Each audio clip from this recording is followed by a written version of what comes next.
A little motivation. Brendan stretched before his last cross-country race of the year. The season had been long, and he was glad it was almost over. In fact, Brendan didn't ever want to race again. He was tired. Brendan had raced in every 5K and 10K around. The excitement was wearing thin. "Way to go," called Coach Thompson. He was always encouraging Brendan. In fact, Coach Thompson was a big reason Brendan had stayed on the team. He didn't want to let Coach Thompson down.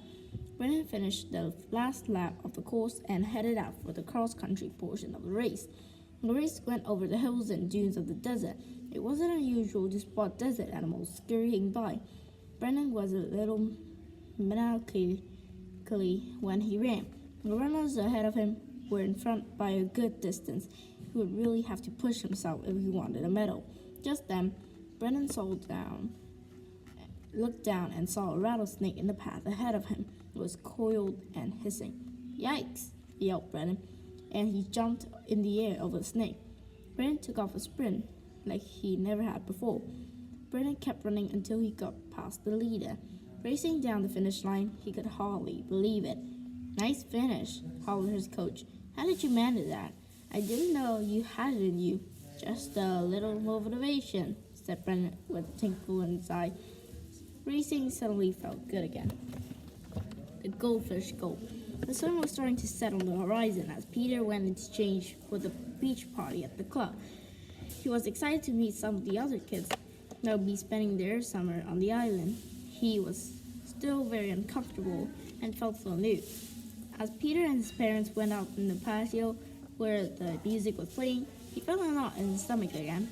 He was so nervous. What if the kids thought he was dumb? He looked over to see the group of boys coming over to his table. "Hey, Peter," called Zach. "Hey," answered Peter. "Come sit with us," motioned Zach. Peter joined the group and started laughing and joking with the rest of them. All of a sudden, Zach grabbed a goldfish that was swimming in the bowl on the table. He threw his head back and gulped down the goldfish. Peter was done. "Your turn," said Zach, motioning to Peter. Peter looked at the goldfish and replied, "I'm just not much of a fisherman. Thanks anyway." The boys laughed at Peter's joke. "Whew," thought Peter, "I survived that one." But did he want to survive anymore?